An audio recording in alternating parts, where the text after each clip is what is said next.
Hello and welcome back to the Kumi Cherie podcast. I am Kish Kumi Price. Dina Shuri. And if you are watching us on YouTube, you can see that we are not in our usual places. I am in a coffee shop and Dina is traveling to pick up her daughter. So we just figured, hey, sometimes we are on the go and this is still priority for us. And we just wanted to share with you all. So if there is some extra noise for our listeners and those viewing, we apologize, but hopefully you can hear past the background noise and actually tune in to what we're saying here. So Dina, how you doing? You know what? Like today, I feel like it's a good day, and I mean that with every fiber of my being. Yeah. Do you know what I mean? Because sometimes you believe, right? Like you're like, it's a good day. You got a lot of things on your mind, but you're just still declaring the Lord. You're still declaring the word of the Lord over your life. But there are just some things, right? And I'm not saying there's not things in my life, but I'm just saying like there's something about being restored. There's something about God putting something back in its place. It's something about when the rivers have overflowed the banks and God calls them back into order that allows you to really have that deep soul rest. You know what I mean? Like you can physically be tired, Yes. but there's something about that soul rest. And so I feel that today. I really feel soul rested today. And I'm grateful for that. That's good. That's good. I mean, I know for me, I think I've just been in a place of deep gratitude, like just aware, hyper aware, I guess I'll say, of God's presence and his ability to fight my battles, right? Like when I tell you it has been a wave of like challenging situations, circumstances that I've been enduring. Yes. And it's something that, and we've talked about this quite a bit, but when you have those things that kind of pop up, like, hey, pay attention to me, like I am here for you to worry. Um, it is difficult sometimes to like see past and focus on God and like, okay, you said not to worry. It's like, how am I supposed to not worry when Right. this thing is so worrisome? You know what I mean? And like I don't know. I feel like this sequence, even in this past, like we're on Wednesday and Monday felt like it needed to be Friday based on like the things that just Yes. came at me, right? And it's crazy because every single time it was like a deliberate decision. I am not like as much as I know Mhm. this is trying to demand worry from me, Yeah. I'm not going to give it its place. Like I'm not going to allow it to consume me, my thoughts. Like I really am going to focus on God and what he can do and what he will do. Right. And to the point where it was even like, I don't even have to do anything, right? Like, cause sometimes I will pray about something and I will trust that God's got it. But I also am like, and what do I need to be doing? You know what I mean? Exactly. Like What are my it was exactly. And so this time for it, like, and it's been at least maybe three different occurrences. actions? I've literally just been like, and there's nothing I need to do, beyond me praying and trusting God to handle it. There's nothing else that I really need to do. Like, and it was so different, that was just different for me. So I'm like celebrating and in gratitude because I'm like, man, like you are that guy, right? Like you really do go before us. You really do fight battles for us. Like we don't have to like feel like we're always in fight mode. Like, yes, he told us to wear the armor, Right. but the armor is spiritual armor. You know what I mean? Like, it's not, I don't have to go out here and read you your rights every time you violated my space and ignored my boundaries. Like, that's not what I have to do. But it's just been that. So I've been in this place of like, thank you, Lord. Thank you, thank you, thank you, thank you, thank you. And it's created an excitement in me, I think, where I'm just like, what is he gonna do next? You know what I mean? Like, How is okay, it going to work okay, it God, what you got? What you about to do next? out? And that, I just love how, when we're talking about God, that God even more shows up and gives us things to add to the conversation. And while you were talking, I had this thought yesterday driving my daughter home from school. Since she was a baby, she goes to sleep in the car. Okay? She goes to sleep. So I didn't have a crying baby in the car. She would always sleep. And now, as a teenager, she still goes to sleep.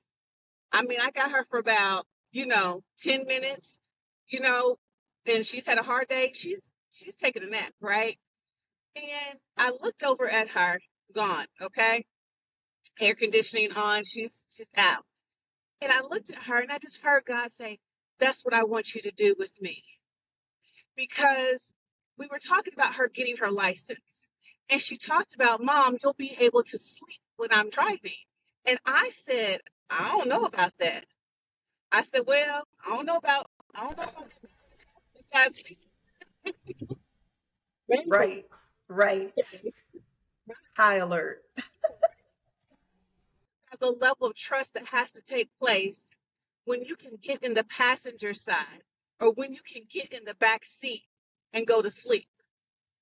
And I mean sleep. Like, put your seat back, curl up on the, you see what I'm saying? I mean, y'all don't, I'm being safe. Yes. But look at the level of trust. Because I was saying to her, "Well, baby, okay, I'll be in the car with you while you drive, but we're not at the place where I feel comfortable to sleep and for you to do this thing." And so when I heard, Yeah. "This is what I want you to do." No, he does that. When he said that, he didn't mean that there's not going to be times where we're going to have to do something, believe in faith, be activated. It's not that. It's from an emotional, spiritual, mental place of rest that we should be functioning though. Like we should be functioning from a place, living from a place of rest in him, in trusting him, right? Completely trusting him. And so, what I hear you saying is like, yes, I'm trusting in him. I'm resting in him. These things are happening, one, two, three, pow, pow, pow. And I'm like, God, you know what I'm saying? And you may not necessarily feel restful at that moment, but the fact that you like, "Oh, he's it, I got it," that's from a place of rest because you're trusting in him in his totality. And so I just love that because that's really the place that God desires for us. He said, "Come to me, all who are heavy." You know what I mean? Like, come to me. I can handle that. I was created for that. That's why you need me. If you don't come to me, then what good am I to you? Why did you call out my name? Why did you accept me as Lord and Savior if you're still willing, if you still want to step up and try to fight all these battles outside of me? You really can't. You'll just show back up That is with a so good. nose, broken limbs, heartbroken, bleeding out. Now I got to be the top surgeon. If you just would have came to me, you would have been preserved. I would have hidden That's it. under the shelter of my wing. I would have hidden you in the cleft of the rock. You know what I'm saying? So I'm grateful for that because, you talking about being really grateful, and then me saying, I feel like I'm in a place of soul rest. You really appreciate that when you've been experiencing, the opposite in your life. Like you Come on. Yes. really appreciate what soul rest is when you're so deeply rested. Been in angst. You really, really appreciate what God is doing when you have been in a place where you haven't been so grateful. Maybe you've been, taking some things for granted and not really acknowledging all of his things that he does that we don't even pay attention to. And now it is front and center in your face. So yeah, that's good stuff. That's so good. And it's funny because I know even in studying, right? Like I know people love, to have a good Netflix and chill session, right? Or whatever, where just like let me wind down, let me, be entertained by something. But when I tell you, just how entertaining the word really is. Like, and my mom and sister and I, we used to joke about this all the time. Like, we need to start a soap opera that's based on the word, you know, because it's so many like stories that are just like, what? And Right. so it's funny to me because, you know, I'll read and then I'm like, you remember how wild some of this stuff is, but sometimes I'm like, whoa, like I just have different perspectives every time I go back and come across something. So what really like caught my attention this week in my reading was you know, when Deborah is charged with talking to, I'm gonna butcher the name, and it might not even be. Is it Deborah? Deborah? Okay, we gonna call her Deborah, and we gonna call the dude Barack. Okay, I think it's Barrick or something, but we're gonna say Barack. Okay, so Deborah tells Barack, "Hey, this is what God said." You know, she's a prophetess. She's, you know, a prophet. So she sees that this is something that needs to be done. She says to Barack, God needs you to get 10,000 warriors. I need you to go. He needs you to go and defeat Sisera, right? I'm probably butchering that name too, but anyway, he says, okay, like I'll go, but I want you to go with me. She says, I'll go, but know that, you know, you're not going to receive any honor for this, right? It'll be like you won at the hand of a woman, you know, like the woman. And it's funny because I meant to kind of look that up and check if she was referencing. I always thought she was talking about herself, but when we get to this other part that I'm going to hurry up and fast forward to, basically what ends up happening, if you're familiar with the story, she they go to attack. Sisera actually, you know, ends up bringing his men exactly where they were supposed to be by the river, Yeah. Kishon River. They engage in battle. Of course, as God said, he goes before them. And this, I want to read the scriptures in particular. It says, then Deborah said to Barak, get ready. This is the day the Lord will give you victory over Sisera, for the Lord is marching ahead of you. So Barak led his 10,000 warriors down the slopes of Mount Tabor into battle. Yeah. And then it says, when Barak attacked, the Lord threw Sisera and all his chariots and warriors into a panic. And that was Judges 4, verses 14 and 15. And so it was funny to me because I was just like, wow, like this is what God does, right? He goes before us. He declares, when he declares victory, is literally like, just go. And her words to him was, get ready. Like God has already gone before you. Get ready. God's gone before you. Yeah. Do the thing. So he does that. Everybody's killed except for Sisera, who tries to escape. They finally, you know, he ends up going to the tent of, Yes. hopefully I'm not butchering her name, Jael, Listen, right? I'm excited. Yes. Come on. Okay. And I don't want to ruin it. Go ahead. yes. So he's thinking that this is a friend, right? This is a Yeah. friend of his boss. Uh-huh. So he's like, we're on good terms with this family or whatever. So I can find some comfort, solace here, whatever. Right. So she invites him in. She's like, hey, you know, get comfortable. She puts a blanket on him, everything. He Yeah. asks for some water. She gives him some milk, which is really like, I think back in that day, kind of like yogurt or something. So he, you know, she's really being Yeah. super hospitable. That's The right. man falls asleep.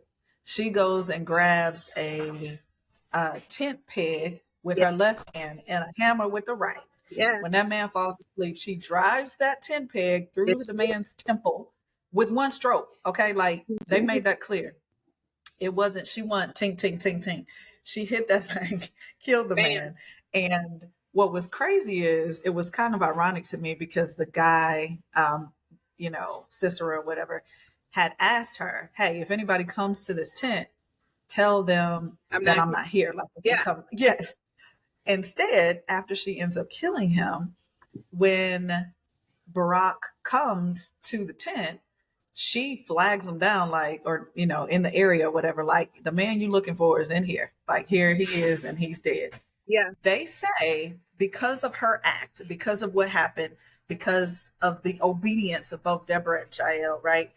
They were able to kill all of the men, they killed Sisera, and then they were able to kill his, you know, boss and who he reported to. I can't remember his name, but anyway, they had 40 years of peace after that. Yeah. And I just think about like that. That is what God wants for us, right? He wants us to be ready. If we are the ones to be called to prophesy, if we're being called to say a thing to a friend that needs to hear a thing, right? He's Right. calling you to do that. If he's calling you to walk alongside someone as they are fulfilling their God given assignment, he wants us to do that. If Right. he's saying, I need you to be about it, and I need you to do what needs to be done, we need to do that, right? Yeah. Right. Because I think a lot of times we can get into a mindset of what it means to be godly or what it looks like to show up. And Yes. Right. sometimes it does require you to be in a place where you are fighting, like it really is a fight that looks different in modern day times, right? Like it's not like we're out in the wilderness in a tent somewhere waiting for somebody to drive a stake through their temple. Like, no, that's not what I'm saying. But there are things that I believe God is calling our attention to, where he's like, I've already given you victory. I'm just Yeah. calling you to execute. And because of your obedience, it's not just going to change your circumstances, but it will actually change the circumstances of generations to follow. So Right.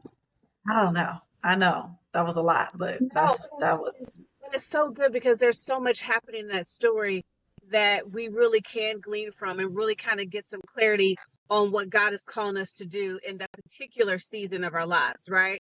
Because, where are you in the story? Are you the person that drives the nail in the head? Are you that person? Do you actually have to do something? Or are you the person that God says just wait on it? Or is it your season where he just says, just wait on it? Be obedient to these steps, but you're not going to actually have to engage in anything because it's already going to be taken care of for you. Do you know what I'm saying? Like, and then the other thing that I heard in my head was like, we talk about weeds that grow in the ground. When you pull them up, just the top part, guess what happens? More weeds grow. Why is that? Because you didn't get the root. So like in this scenario, he was the leader and the leader's head was cut off. Do you hear what I'm saying? And so it says to me, when God gives you a situation to deal with, you got to address it at the root. You got to deal with the head of the thing. if you want peace, come on. If you Yes. want peace, you got to uproot. You got to cut that head off, right? Like that's why Yeah. it's so Yeah. important what happened with David and Goliath. Where was the stone? Where did the stone land? Like that's why it's so important that we can't be out here just like, well, I just no. You got to deal with that thing. You know what I'm saying? Like, what are you dealing with? Well, I'm fornicating. Okay, so I ask God to, no, you're dealing with a spirit of lust. That's what you need to address. Do you know what I'm saying? Well, I like to smoke weed and drink and stuff like that. No, it's a spirit of alcohol. Alcohol is a spirit of addiction. It's a spirit of addiction. That's Yeah. the head. That's the Yeah. head. Do you know what I'm saying? That's the head. Like that's the head of the thing. Like you know what I mean? I just feel like, can't nobody touch me and I'm out here. No, you're dealing with Leviathan. That's the head. You know what I'm saying? Like, you can't be Right. out here in the streets, like making it seem like it's something that it's not, or like you really addressing it. No, you have to address the head. So I just, listen, that's one of my favorite stories. Because the first time I read that, I heard that I said, well, she did what? She's about the goddesses. I love about the goddesses. Like, Seriously. let Seriously. She was ready. she was Ready. Okay. she had a clear mission. She didn't hesitate. Clear. She didn't say, well, ooh, I She mean, used her resources she because, used her hey, resources. And she wasn't phased by no blood. Because I'm going to tell you something, let me get scratched. And I'm like, oh, that's why I know. God knew when to birth me. He knew when for me to come through. Because ain't no way. There ain't no way. come on. No, And, way to this do is it. something else that I thought was really attention worthy for me anyway, because I noticed that when they talk about Deborah, right, Yeah, she's introduced as so and so's wife. I yeah, don't know the exact name. Jael is also introduced as so and so's wife. yeah, And so I just thought about that because it is also something that I think we all need to pay attention to, whether you're male or female, whoever's listening, that your partner has a purpose. You have a purpose and your partner has a purpose. And it is, I think, critically important to have supportive partners, right? That allow you to live your life on purpose, right? Because think about what Deborah was doing back in the day, right? In which she is literally the judge and in a place where she had the ability to say, okay, I will accompany you. I will go with you since you're asking me to go. Barack was not her husband. That's not who she was. She wasn't talking to her. She wasn't prophesying to her husband, but her husband had to be okay with her going. Do you see what I'm saying? So, like, in that same way, Jael, they didn't mention her husband being present. Who knows if he was out fighting, what was going on? But she had a husband as well and had to have felt like she was in a place where she was being supported. So I think for us, we need to be in a place where we are, regardless of if you are married or single and searching or whatever it is, remember your purpose. Like, remember that whoever it is that you are planning on doing life with or that God may bring into your life, that you see them as a partner with a purpose and that you all may be engaged in purpose together. And you may also have individual purpose assignments, right? So you can carry those out. I believe that we lost Dina. So this actually is a good time as well. We were going to be wrapping up. We were doing a quick little check in with you guys, but we want to kind of preview our next episode. We are coming up on our year anniversary, if you will. September 20th is when we posted our first episode. So we are going to have some special guests for next week. We are inviting our moms on to join us, and we hope that you can invite someone to start listening so we can grow our community. So thank you so much. We pray you have a blessed day and a blessed week, and we will see you next time. Kumi Cherie.